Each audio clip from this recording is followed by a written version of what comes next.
So in a previous video, I gave some tips about building a library in Logos Bible software. And today I want to show you how I also build a quite extensive library using Kindle books on the cheap. I'm also going to show a few ways to get print books and PDFs for affordable prices as well. So the first tool I want to bring up is called eReader IQ, eReaderIQ.com. You can create an account here. And what this will do is it will track Kindle books. You can put them in when they're full price, and you will get an email when they go on discount. So let's take an example here. I'm interested in reading this book, Parapsychology, a handbook for the 21st century. However, at $30, I'm not really interested in paying that right now, especially if I'm buying books on the regular and if I'm just using them for reference and not going through them one by one. It's going to add up quite a bit. So what I'm going to do here is I'm going to go up here in the URL, and I have the Kindle version selected. You're going to see up here amazon.com/dp/ and then you'll see a string of numbers and letters. This is called the ASIN. Now you're going to take that ASIN and you're going to copy it. And once you're logged into your account on eReader IQ, you're going to paste it right here. And I'm going to change the setting here to, instead of dropping by an absolute value for my notification, I'm going to change it to a percentage. Choose percentage there, and I'm going to put 50. So what this will do is if and when that Kindle book ever goes 50% on discount or more, I will get an email. So I'm going to click on track it. It's been put in a queue and it will be added to my watch list. And I do have an extensive watch list of books, probably over 100 books right now that are in a waiting list. And whenever they go on sale, I'm going to get an email. So just to show you a recent example, I have been waiting for this book called Encounters by D.W. Pasulka to go on sale. And I got an email when it went from $13.99 to $2.99.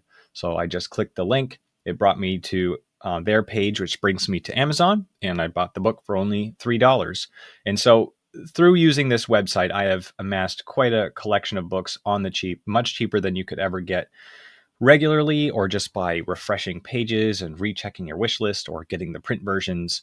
It's a very affordable way to read if you do enjoy Kindle ebooks. The next thing I want to show you is how I stumble across discounted Kindle books, ones that may not have been on my radar before.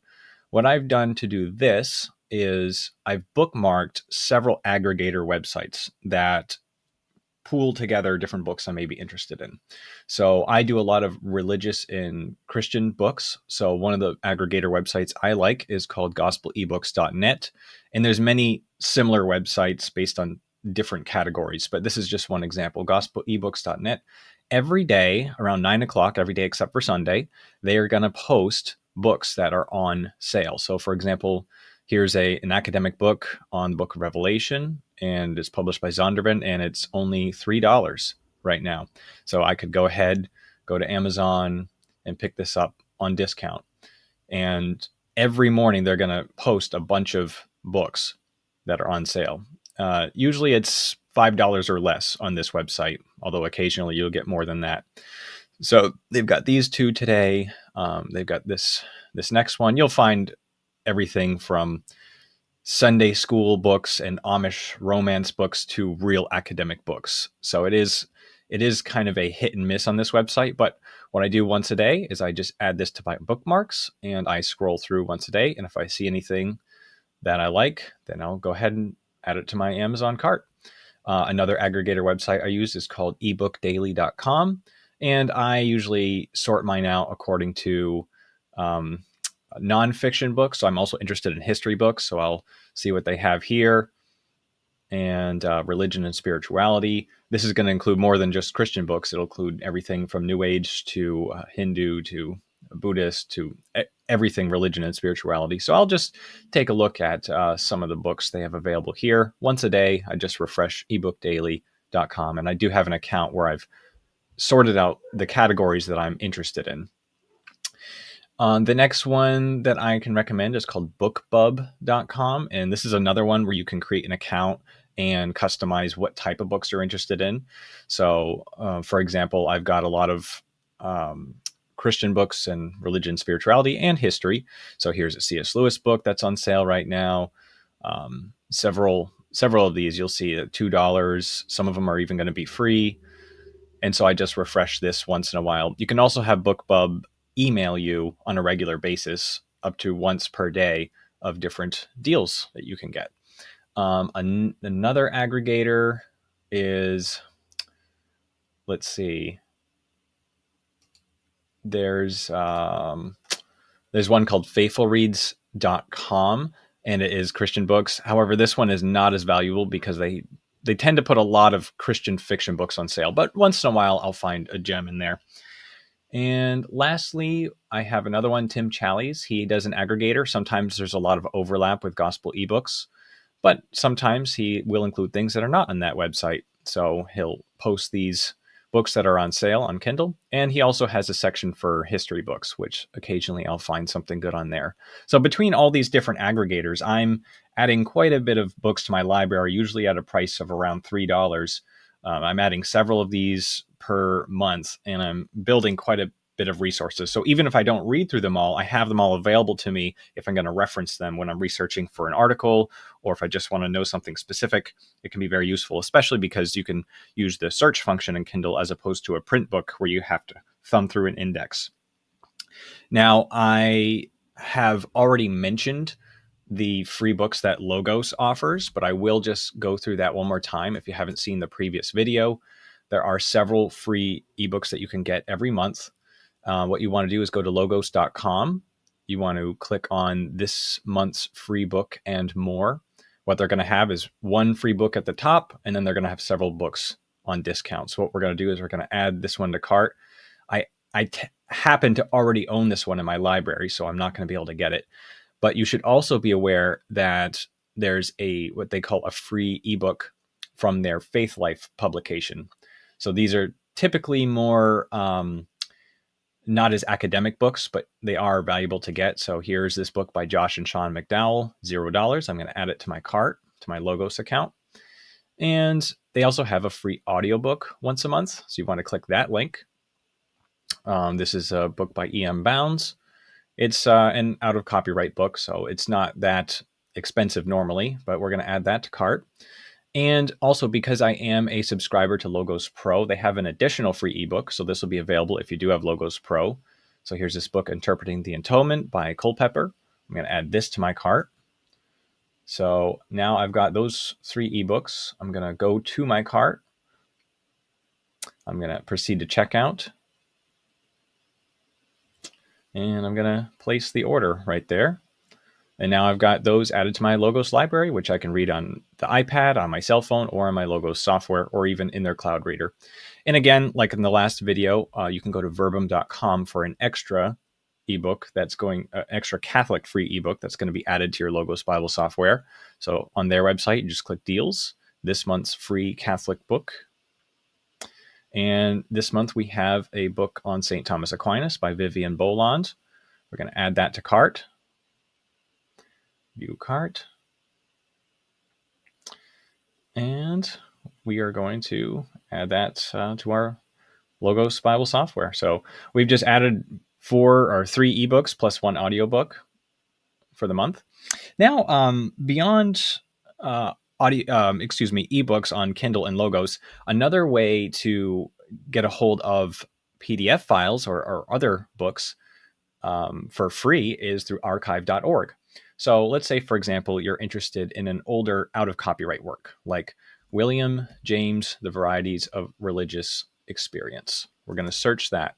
You're going to see Amazon pages where you can buy a hardcover or an ebook version. But if you type in site:/archive.org, what you're going to find is a PDF archive version of this.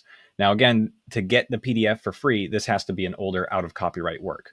But you'll find it. You can flip through on their website to read it there, or you can download the PDF file or EPUB or all the different versions they have there.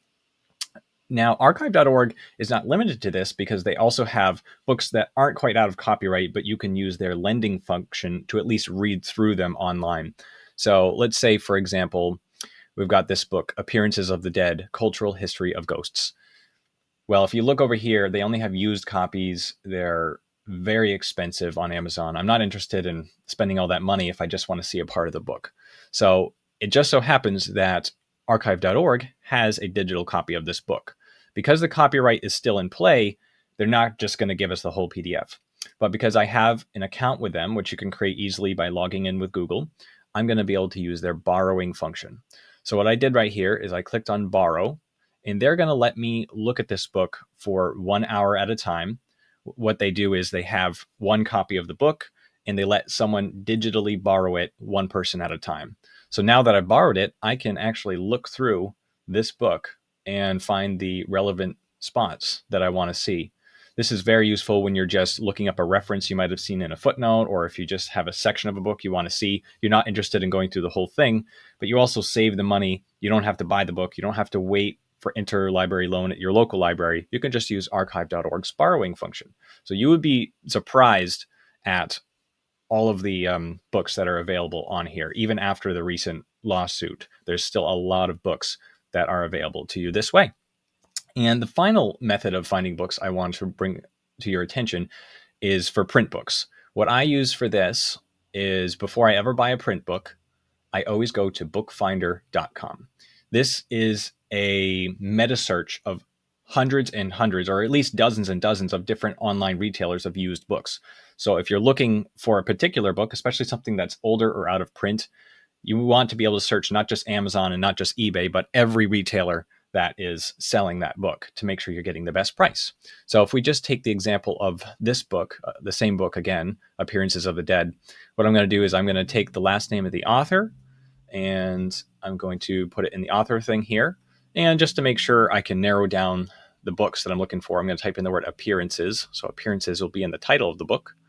Click on find book, and it's going to be searching every instance where this shows up. Now, what you'll notice is that the book might have a slightly different name on different retailers. So what you want to do is just middle click on every one that applies. And then you're just going to go through each of these tabs and make sure you're getting the one with the best price. So as opposed to Amazon, which had quite a high price, we're already looking at one which is at $48. Let's check this one. We found one from biblio.com selling it for $19.61, which is a very good deal compared to what Amazon had. And it will give you the condition of the book. It will give you the edition, the year that it was published. If we look to the rest of these, looks like that's in the higher price zones. So by using bookfinder.com, we've found a website where this book is being sold for less than $20. And the good thing about Bookfinder is that when it's giving you this price, that's including any shipping costs. So you can easily find out the best price for any book pretty much in the world. As long as it has an ISBN and it is sold on websites, you're going to be able to find that book. So by using biblio.com, in this case, I could purchase it with PayPal or my credit card, and I can get the book for very cheap. So these are just some of my favorite ways to build a library, both print books, PDFs, online viewing, and especially Kindle books.